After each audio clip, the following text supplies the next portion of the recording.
Assalamualaikum warahmatullahi wabarakatuh. Perkenalkan, saya Nita Afriani Siregar dari PGMI 3 semester 6 dengan NIM 0306213109. Nah, di sini saya ingin memenuhi tugas mata kuliah Administrasi Pendidikan, yaitu mereview makalah dari kelompok 2 dan kelompok 3. Nah, di sini saya akan mereview makalah kelompok 2 yang berjudul Perencanaan dalam Administrasi Pendidikan, di mana perencanaan merupakan salah satu syarat mutlak bagi setiap kegiatan administrasi. Perencanaan pendidikan merupakan satu hal kompleks dan sistematis dengan menerapkan beberapa prinsip di dalamnya yang bertujuan untuk mengembangkan suatu pendidikan atau mencapai suatu tujuan. Konsep perencanaan telah ada sejak zaman kuno, mulai dari kota Athena kemudian berkembang di negara lainnya. Selanjutnya, dalam perencanaan pendidikan memiliki beberapa karakteristik seperti intelektual yang berkesinambungan, masalah, kebutuhan, situasi, menyusun kebijaksanaan, dan menggariskan strategi pendidikan, dan lain-lain.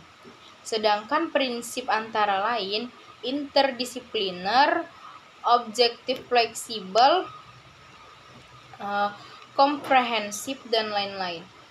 Perencanaan pendidikan memiliki beberapa jenis, diantaranya perencanaan makro, meso, dan mikro. Selain itu juga terdapat perencanaan jangka pendek dan jangka panjang. Perencanaan pendidikan sangatlah penting dan bermanfaat sebagai pedoman arahan konsep dalam mencapai suatu tujuan. Perencanaan pendidikan disusun dengan beberapa proses atau tahapan. Selain itu, dalam perencanaan pendidikan juga mempertimbangkan pendekatan-pendekatan juga. Pendekatan dalam perencanaan pendidikan antara lain pendekatan kebutuhan sosial, kinerja, ketenagakerjaan, dan keefektifan di biaya dan integratif. Nah, pendekatan dalam perencanaan administrasi pendidikan itu terdiri dari 4 pendekatan. Yang pertama, pendekatan kebutuhan sosial, di mana fokus atau tujuan yang hendak dicapai dalam pendekatan kebutuhan sosial menemukan pada pemenuhan kebutuhan pendidikan bagi setiap rakyat, membebaskan diri dari kebodohan dan kemiskinan dan buta huruf. Nah, pendekatan yang kedua yaitu ketenagakerjaan.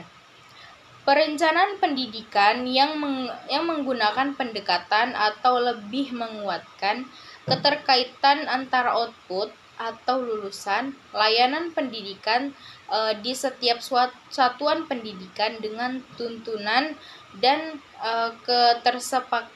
keterserapan dan kebutuhan tenaga kerja di masyarakat. Nah, yang ketiga itu ada pendekatan keefektifan biaya. Pendekatan ini berorientasi pada konsep atau investment in human capital atau investasi pada sumber daya manusia. Pendekatan ini sering disebut pendekatan untung rugi. Pendekatan untung rugi mempunyai implikasi sesuai dengan prinsip ekonomi, yaitu program pendidikan yang mempunyai nilai ekonomi tinggi menepati urusan atas prioritas penting. Nah, yang terakhir ada pendekatan integratif.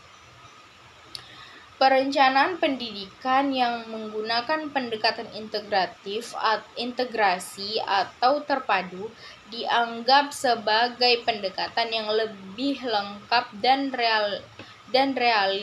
relatif lebih baik dari ketika pendekatan di atas. Pendekatan ini sering disebut dengan pendekatan sistematis dan pendekatan sinergik. Nah, baik, itu saja yang dapat saya review untuk kelompok 2. Selanjutnya saya akan mereview makalah dari kelompok 3 yang berjudul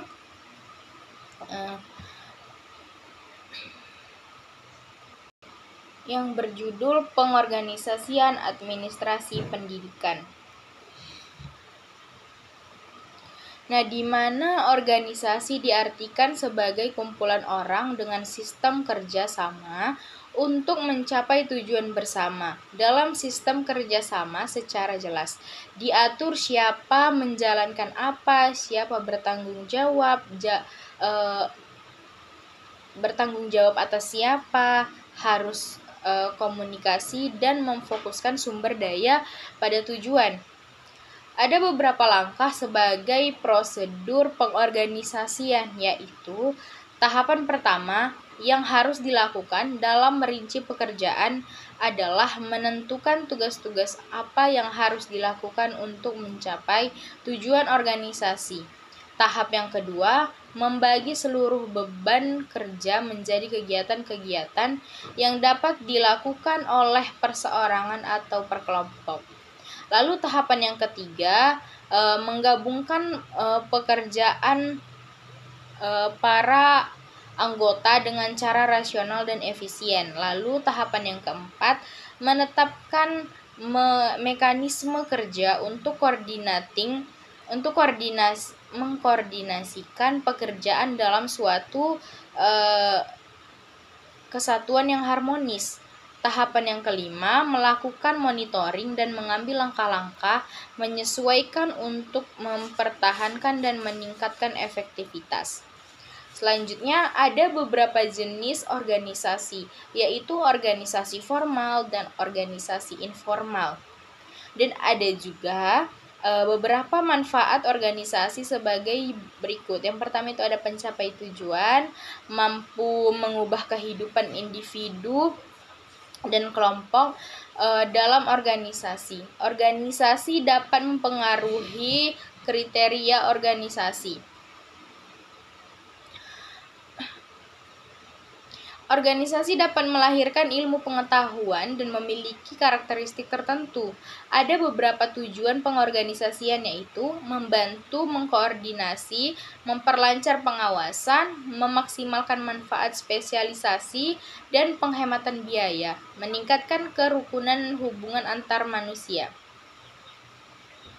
Selanjutnya, dinamika organisasi yang sering timbul di suatu organisasi karena dalam kenyataannya konflik tidak selamanya bersifat destruktif dan akan tetapi akan mampu meningkatkan produktivitas suatu organisasi apabila dapat diatasi dan dikelola dengan baik. Selanjutnya, kekuasaan adalah kapasitas individu untuk mempengaruhi perilaku orang-orang atau pertemuan-pertemuan agar berjalan seperti yang diperintahkan atau disarankan. Penghibur yang menjalankan kekuasaan dapat berupa individu, perkumpulan, atau pemerintahan. Nah, kekuasaan dapat diperoleh dengan berbagai cara, ada yang memaksa dan ada yang tidak dengan kesepakatan atau tanpa pemaksaan. Contoh kekuatan yang didapat dengan kesepakatan adalah ras umum, pengaturan, hibah sesuatu prinsip yang sesuai.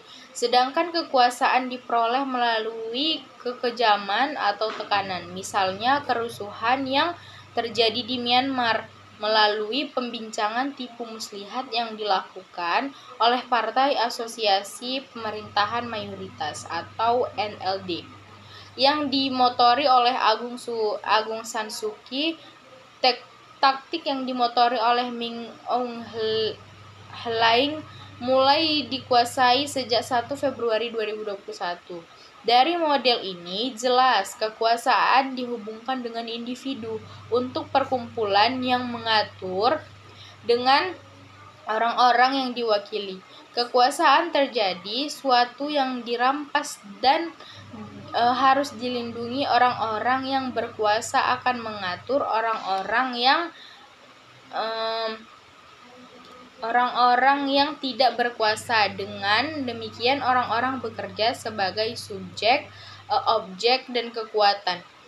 Kekuasaan adalah kapasitas individu untuk mempengaruhi perilaku orang-orang atau pertemuan-pertemuan agar berjalan seperti yang dicapai atau disarankan. Penghiburan yang menjalankan kekuatan dapat berupa individu, kumpulan, dan pemerintah. Kekuatan kecil mencakup dua pertemuan, yaitu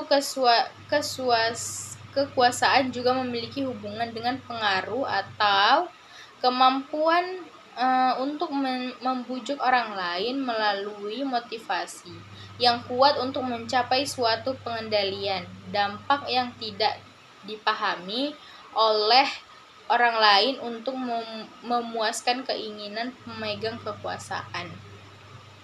Baik, sekian review makalah dari saya. Wabillahi taufiq wal hidayah. Assalamualaikum warahmatullahi wabarakatuh.